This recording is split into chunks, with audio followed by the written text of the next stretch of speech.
তো আপনারা দেখতেছেন আমার মুরগির খামার। এখন বিকালবেলা উঠছি, আগে মুরগিদের কিছু ডিমের কিছু দিব।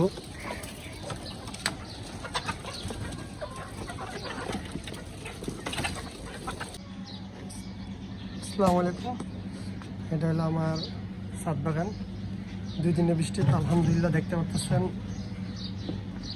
ছাদের সবজিগুলো মোটামুটি ডাঁড়া শাক অনেক হয়ে গেছে।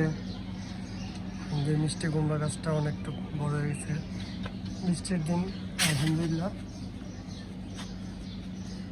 এখানে কিছু কলমি শাক, তারপর আপনার লাল শাক, পুঁই শাক এগুলো লাগাইছিলাম।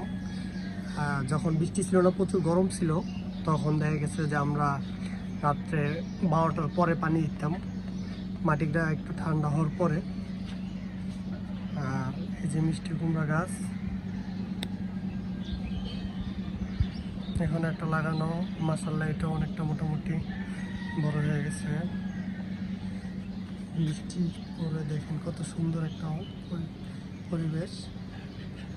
আর বৃষ্টির পানি পেয়ে কিছু নতুন আচ্ছা হয়েছে, মানে এগুলো আপনার আগে হয়নি, তো বৃষ্টির পানিতে এটা আল্লাহ রহমতে আবার হয়েছে, যেটাকে বড় আল্লাহ রহমত।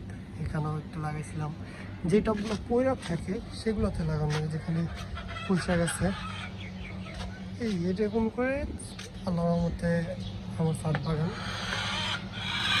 সো প্লিজ চ্যানেলটি সাবস্ক্রাইব করে দিবেন আর পেজটি ফলো করে দিবেন।